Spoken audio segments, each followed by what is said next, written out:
अस्सलामुअलैकुम। उम्मीद है आप सब खैर आफियत से होंगे। नाज़रीन करामी, अब राशन कार्ड बनेगा सहारा।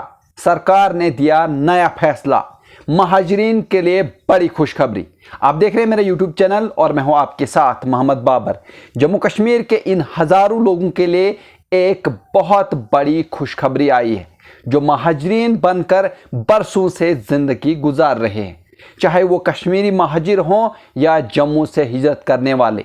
अब इनके लिए हुकूमत ने एक अहम फैसला किया है।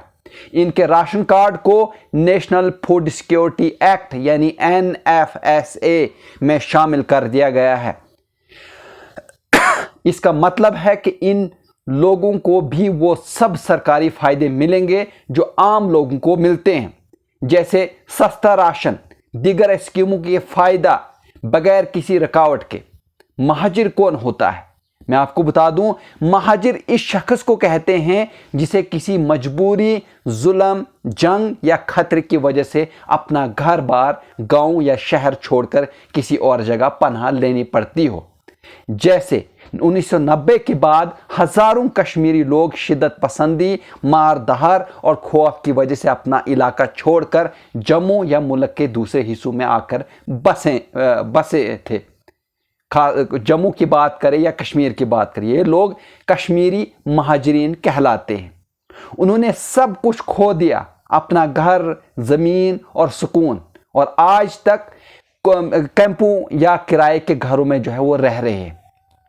राशन कार्ड्स पहले निज़ाम में शामिल नहीं थे, यानी अब तक इन महाजरीन के राशन कार्ड हुकूमत के डिजिटल सिस्टम में शामिल नहीं थे। इस वजह से ये लोग कई स्कीमों से जो है वो बाहर रह जाते थे। इनका राशन कार्ड्स पुराने तरीके से जो है वो चल रहे थे और कंप्यूटर सिस्टम में रजिस्टर नहीं थे। हुकूमत ने अब ये मसला जो है वो हल कर दिया है, यानी महाजरीन का दर्जा जो है वो बरकरार रहेगा। यानी एक बहुत अहम बात है कि हुकूमत ने साफ साफ कहा है कि इन महाजरीन का महाजिर होना ख़त्म नहीं होगा, यानी सिर्फ राशन कार्ड का निज़ाम बदला है। इनकी खास शनाख्त को कोई नुकसान नहीं होगा। राशन कार्ड की तकसीम का एक नया तरीका मैं आपको बता दूं कि इस नए फैसले के बाद महाजरीन को दो तरीके से जो है वो राशन मिलेगा। रिलीफ वाले महाजरीन, यानी जो हुकूमत से मदद लेते हैं, उनको हर महीने 11 किलो अनाज फी फर्द जो है वो मिलेगा बिल्कुल मुफ्त। वहीं 1 किलो चीनी फी खानदान बिल्कुल मुफ्त। वहीं गैर रिलीफ वाले महाजरीन को सिर्फ वही राशन मिलेगा जो आम लोगों को NFSA के तहत मिलता है, वो भी इसी कीमत पर। एक खास कमेटी जो है वो निगरानी करेगी, यानी इस काम के लिए हुकूमत ने एक कमेटी बनाई है। ये कमेटी देखेगी कि कौन से लोग इस स्कीम में शामिल होंगे और किसको किस कैटेगरी में रखा जाएगा।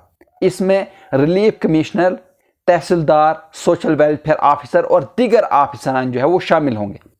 यानी राशन को आमदनी नहीं माना जाएगा। यानी हुकूमत ने यह भी बताया है कि जो राशन या मदद महाजरीन को मिलती है, इसे इनकी कमाई नहीं माना जाएगा। ये सिर्फ इनकी ज़िंदगी गुजारने का एक ज़रिया है, न कि इनकी दौलत। एक माँ की ज़ुबान से एक कहानी उन्होंने कही। सोचे एक ऐसी माँ की जो 30 साल से जम्मू के कैंप में रह रही है। इसके बच्चे बड़े हो गए हैं, लेकिन वो आज भी महाजिर है। जब इसे ये खबर मिली कि अब इसके राशन कार्ड भी सरकारी निज़ाम में शामिल हो गया है, तो इसकी आंखों में आंसू आ गए खुशी के। उसने कहा कि अब शायद मेरे बच्चों को राशन लेने के लिए धूप में घंटों लाइन में नहीं लगना पड़ेगा। अब हमें भी वही इज्जत मिलेगी जो दूसरों को मिलती है। हुकूमत का कहीं ना कहीं इंसानी कदम है। ये फैसला सिर्फ कागज़ पर नहीं है, ये एक ऐसा कदम है जो इंसानियत की खिदमत के लिए जो है वो उठाया गया है। हुकूमत ने दिखाया है कि वो महाजरीन को भूल नहीं गए। ये लोग जिन्होंने अपना घर, ज़मीन और सब कुछ खो दिया, इनके लिए एक नया सहारा है। आखिर पे मैं यही बताऊंगा कि ये सिर्फ राशन का मामला नहीं, ये उम्मीद, शिनाख्त और भरोसे की बात है। ये एक कदम है उस दिन की तरफ जब महाजिर फिर से खुद को पूरा शहरी महसूस करेगा, बगैर किसी फर्क के। جی ناظرین، اگر آپ اس طرح کے اور بھی نیوز دیکھنا چاہتے ہیں تو آپ ہمارے چینل کو سبسکرائب کر سکتے ہیں، لائک کر سکتے ہیں اور شیئر کر سکتے ہیں۔